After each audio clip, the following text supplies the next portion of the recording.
It was a calm Friday night, the kind that makes the world feel slower after a long, noisy week.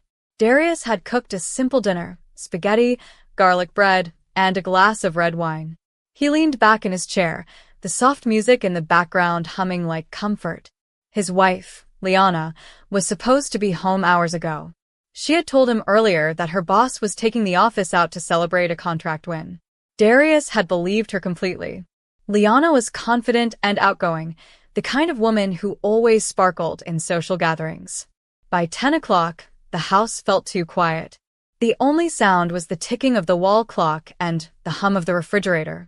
Darius glanced at his phone for the 10th time that hour. Maybe she's just chatting with her colleagues, he muttered to himself, trying to sound calm. But deep down, a faint voice whispered, a voice he had been trying to ignore for months. Something isn't right, it said.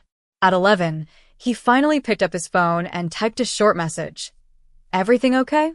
You heading home soon? He stared at the screen, waiting for the typing bubbles to appear, but they never did. The message sat there unread. Darius sighed and poured himself another half-glass of wine. The silence grew heavier, almost like the walls were closing in on him. It wasn't until 11:37 that his phone finally buzzed. The message read, "Hey babe, my phone died earlier. I'm sharing a ride home with the team. Don't wait up. Love you, Red Heart." Darius stared at the words for a long time. On the surface, it was harmless, maybe even considerate. But something about the tone felt practiced. Too neat. Too cautious. His gut twisted. He tried to shake it off, but curiosity crept in like smoke through a crack. He opened Instagram. One of Liana's coworkers, Theo, was notorious for posting everything: office dinners, parties, random jokes. Darius searched his profile, hoping to see something ordinary. But what he found made his breath catch. A new story, posted just 5 minutes ago. He tapped it open, his heart pounding. The video showed Liana at a bar, laughing and dancing. Theo's voice was in the background, teasing her, and she leaned close to whisper something in his ear. The caption read, "Best night ever." She's the life of the party, smirking face. The sight hit Darius like a punch to the chest. There was no team, no group ride, just her, Theo, and a lie. For a moment, he didn't move. The sound of laughter from the video still echoed in his mind. He took a deep breath and took a screenshot. Then he opened their chat and typed, "Funny, he just posted you in his story." His thumb hovered before hitting send. Seconds later, the typing dots appeared, then disappeared, then appeared again, over and over. She was panicking. Within minutes, his phone began to ring. Once, twice, 10 times. He ignored them all.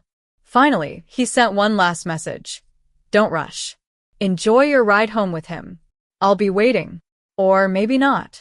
He set the phone down and began to pack a small bag. There was no yelling, no anger, just a deep, tired silence. The kind that comes when love quietly gives up. Around 1 a.m., the door creaked open. Liana stumbled in, her makeup smeared, her hair tangled. "Darius, please," she whispered, her voice trembling. "It's not what it looks like." Darius turned, calm but cold. He handed her the phone, the screenshot open. "It's exactly what it looks like," he said. "And it's been looking like this for months, hasn't it?" Liana's eyes widened, and her lips trembled as she tried to reach for his arm. "Darius, I swear it wasn't like that. We were just celebrating. He got too close, that's all. I didn't mean for it to look bad." Darius didn't flinch. "You didn't mean for it to look bad," he repeated slowly. "But it was bad, Liana. You lied. You didn't forget your charger. You weren't with your team. You were with him." She shook her head quickly, tears spilling down her face. "I just needed a break. You've been so distant lately. I thought if I went out, maybe I'd feel like myself again." He gave a short, humorless laugh. "And the solution was to feel like yourself in his arms?" he asked quietly. The words hung in the air like smoke, painful, unavoidable. She had no reply. Darius sipped his bag, picked up his jacket, and walked toward the door. "Where are you going?" she cried, her voice breaking. "Somewhere I can breathe," he said simply. He placed his key on the counter, turned once to look at her, and added softly, "You already explained everything with your actions." Then he walked out. The door shut behind him, leaving her sobbing on the kitchen floor. She stayed there for hours, clutching her phone, waiting for him to text, to call, to say something. But Darius didn't look back. The silence that filled the house was heavier than any argument could have been. By morning, her messages started coming in one after another, paragraphs of apologies, excuses, promises. "I didn't mean to hurt you. It didn't mean anything. Please come home." Darius read every one of them, but he didn't respond. There was nothing left to say that would make any of it make sense. By evening, Theo's story was gone, deleted, probably at her request.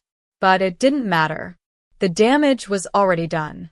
The screenshot sat in Darius's phone like a wound that refused to close. He didn't hate her. In fact, that was the worst part. He just didn't recognize her anymore. A week later, she showed up at his sister's house, where he had been staying. Her eyes were swollen from crying, and her voice cracked when she spoke. "Please, Darius. I made a mistake. I was drunk. It didn't mean anything. I miss you." He looked at her quietly for a long moment before replying. "It meant enough for you to lie about it. That's all I need to know." She reached out, trying to touch his arm, but he stepped back. "You're really going to throw away 10 years for one mistake?" she asked desperately. He turned, his face calm but distant. "No, Liana," he said softly. "You did." His voice carried no anger, only the kind of pain that comes from acceptance. Then he walked away again, and this time, she knew he wasn't coming back. In the weeks that followed, Liana kept reaching out, messages, emails, even letters left at his sister's door. Darius never responded. He had made peace with the truth. When she lied about that ride home, she didn't just lose him, she lost the version of him that trusted her. And that was something no apology could ever bring back. The days after she left were strange for Darius. Mornings felt too quiet and nights too long. He would wake up early, brew coffee, and sit by the window watching the streetlights fade. Every familiar sound, the kettle's whistle, the creak of the hallway, reminded him of her. But with each sunrise, the ache in his chest eased a little more. His sister, Mara, noticed the change. "You're sleeping better," she said one morning as she joined him at the table. "Trying to," Darius replied, forcing a small smile. "You did the right thing, you know," she continued. "You can't keep saving someone who doesn't want to stay honest." He nodded quietly. He wasn't angry at Liana anymore, just tired of carrying the weight of disappointment. That weekend, Darius went for a walk around the neighborhood. He hadn't done that in months. The air smelled of rain, and the trees swayed gently in the wind. For the first time in a long while, he noticed the world again. The laughter of children, the bark of a dog, the smell of fresh bread from the bakery nearby. Life was still moving, even if his head paused for a while. He stopped at a cafe they used to visit. He almost walked away, but something made him go in. The waitress smiled, recognizing him. "Haven't seen you in a while," she said warmly. "Yeah," Darius murmured. "It's been a long week, or maybe a long year." She chuckled softly and poured his coffee. "On the house," she said. "You look like you could use a good one." As he sat there, he thought about how much love can change without warning. One moment, you're planning vacations and future homes. The next, you're strangers trying not to make eye contact. He stirred his coffee slowly, whispering to himself, maybe some endings are just disguised beginnings. That night, Mara found him reading an old novel on the couch. "You're really letting go, aren't you?" she asked. He nodded. "I don't have the strength to hate her anymore. It's too heavy." Mara smiled softly. "That's when healing starts," she said. "When you stop looking backward." Meanwhile, Liana sat alone in their once shared apartment. The laughter that used to fill the rooms was gone, replaced by silence and the echo of her own regrets. She scrolled through old photos of them, birthdays, vacations, lazy mornings, and her tears fell onto the screen. "I broke something that was never supposed to break," she whispered. She had thought an apology could fix it, that if she begged enough, he'd see the woman she used to be. But Darius's silence was louder than any argument. Each unanswered message reminded her that sometimes sorry isn't a bridge, it's a wall. One evening, she wrote him a final letter. It wasn't an apology this time, just honesty. "You were good to me," it read. "I ruined something pure, and I'll live with that. I hope you find peace, even if it's without me." She sealed it and left it by his sister's gate, unsure if he'd ever open it. When Mara brought in the letter the next morning, Darius recognized Liana's handwriting instantly. For a long moment, he just stared at the envelope, his coffee going cold beside him. He didn't open it right away. Something in him needed time, not to forgive her, but to face the memory without pain. Later that afternoon, he finally unfolded the letter. As he read her words, his chest tightened, not from anger, but from understanding. There was no manipulation in her tone this time, no excuses, just truth. When he finished, he placed the letter back inside and whispered, "I hope you find peace too." Then he set it in a drawer and walked away. The following weeks felt lighter. Darius started jogging in the mornings, feeling the cool air against his face. He reconnected with friends he hadn't seen in years, and for the first time since the breakup, he laughed without forcing it. His friends noticed the difference. "You look alive again," one of them said. Darius smiled. "Maybe I am." At work, he threw himself into new projects. His focus returned, sharper than before. His colleagues respected his calm and quiet confidence. He didn't tell anyone what had happened, he didn't need to. Pain has a way of teaching lessons words can't. One evening, as he left the office, he ran into a woman struggling to close her umbrella against the wind. Papers flew from her bag, scattering across the pavement. Darius hurried over to help. "Hold on, I've got it," he said, chasing down a few sheets. She laughed breathlessly, brushing her hair aside. "Thank you. I swear, the wind hates me." He handed her the papers and smiled. "No problem. Happens to the best of us." She smiled back, the kind of smile that carried warmth instead of flirtation. "I'm Alora," she said. "And you are?" "Darius," he replied. "Nice to meet you, Alora." They chatted briefly before parting ways, a simple moment, but something about it lingered in his mind. That night, as Darius sat on the balcony, he thought about the encounter. It wasn't about attraction or new beginnings, it was about connection. The realization that not every story after heartbreak has to rush into love. Sometimes it's enough to just breathe again and know that the world still has kind people in it. Over time, he began writing again. Short reflections, memories, lessons learned. His words weren't bitter, they were calm, honest. One entry read, "Healing isn't forgetting. It's remembering without bleeding." Each page felt like a piece of himself returning home. Months passed quietly. He no longer checked Liana's social media, no longer replayed the night in his head. He stopped needing closure from her. Realizing closure doesn't come from the person who hurt you, it comes from choosing peace over chaos. On a quiet Saturday morning, Darius woke to the steady rhythm of rain against his window. It wasn't the harsh, stormy kind, just a soft drizzle that painted the city in silver. He sat up, stretched, and watched the droplets slide down the glass. There had been a time when rain made him uneasy, reminding him of sleepless nights and the sound of Liana crying in the next room. But now it felt different.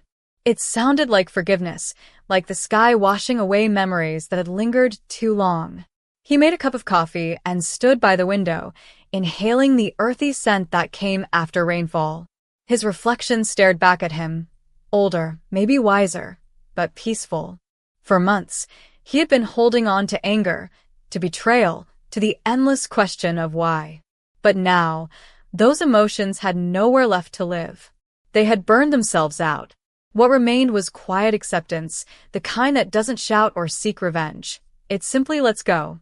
Later that morning, he decided to take a drive beyond the city limits. The highway stretched before him, empty and open. He turned on an old playlist, the same songs that once reminded him of her. They used to hurt. Now, they just sounded like stories from another lifetime. He drove past green fields and tiny towns, feeling the freedom of motion, the wind sweeping through the open windows. For the first time in months, his chest felt light. When he returned home, his sister Mara was sitting on the porch, a cup of tea in hand. She smiled when she saw him. "You look better," she said softly. Darius chuckled, setting down his car keys. "Maybe I'm finally learning how to breathe again." Mara leaned back in her chair. "You know, pain has a funny way of showing us who we are." He nodded thoughtfully. "I used to think she broke me," he said. "But maybe she just exposed the parts of me that needed rebuilding."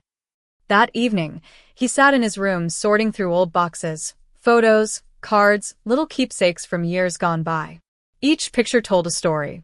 There were vacations filled with laughter, birthdays, quiet nights on the couch. But none of them hurt anymore. Instead, he smiled faintly, remembering not just the moments, but the lessons hidden inside them. "We loved," he whispered to himself. And even if it ended badly, at least it was real for a time. Weeks later, fate decided to surprise him. He was at a bookstore downtown, browsing through the philosophy section, when he heard a familiar voice. "You again," said Alora, the woman whose papers he had once chased down in the wind. She was reaching for a book on the top shelf, standing on her toes, and laughing at herself. Darius stepped closer and handed it to her. "Seems like you always need a rescue team," he teased gently. She grinned. "And you always show up at the right time."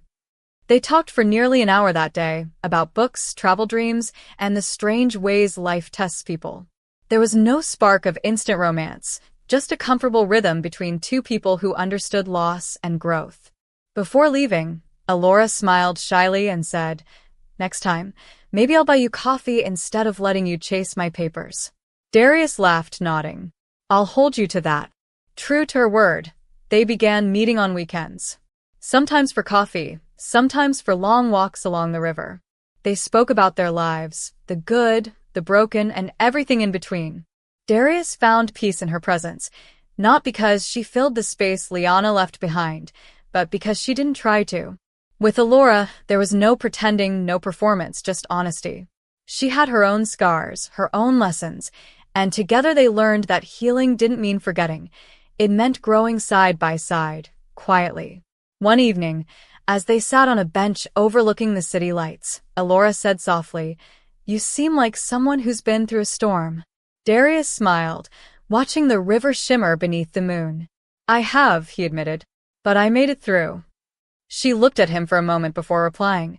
"Then maybe the storm was never meant to destroy you, just to wash you clean."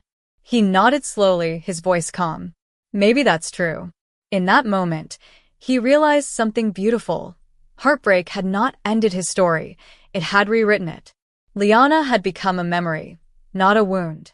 And in the quiet that followed, he found something far stronger than love. He found peace, the kind that doesn't need noise, approval, or closure. The kind that simply says, "I survived, and that's enough." Please